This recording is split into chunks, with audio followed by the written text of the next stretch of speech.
Si tu avais le choix entre être la personne la plus belle au monde ou la personne la plus gentille au monde, qu'est-ce que tu choisirais? Dans notre série Royaume, à un moment donné, il est temps pour Dieu de choisir un nouveau roi pour le peuple d'Israël. Et au lieu de choisir, comme tout le monde s'attendait, un homme grand, fort, costaud, populaire, Dieu, contre toute attente, choisit un homme qui est le plus jeune de sa famille, que personne ne connaît et qui est loin d'être le plus grand. Et Dieu explique son choix en disant que contrairement aux hommes, ce qui est vraiment important pour lui, ce qui compte vraiment, ce n'est pas l'apparence, ce n'est pas ce qui frappe les yeux, mais c'est le cœur, le caractère de la personne. Et si on est honnête, on a tendance, nous, aujourd'hui, à inverser l'ordre des priorités, à avoir des ambitions bien trop grandes pour notre apparence, pour la manière dont on va être perçu par les gens, et des ambitions bien trop petites pour notre caractère.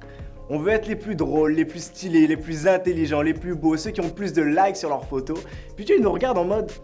T'as pas besoin de mettre autant d'énergie là-dessus. Mais de l'autre côté, pour notre caractère, on a tendance à avoir des standards un peu trop petits, puis on se justifie un peu trop facilement avec des phrases comme « Oh, tout le monde le fait, c'est pas bien grave » ou « Je suis comme ça, faut m'accepter comme je suis ». L'ordre des priorités souvent est inversé. Tu comprends-moi bien, il n'y a rien de mal à vouloir bien paraître. En fait, c'est tout à fait normal. Mais Dieu nous appelle à être beaucoup plus exigeants avec notre caractère qu'avec notre apparence. Parce que finalement, se préoccuper de ton apparence, c'est se préoccuper de ce que les gens pensent de toi. Alors que se préoccuper de ton caractère, c'est se préoccuper de ce que Dieu pense de toi.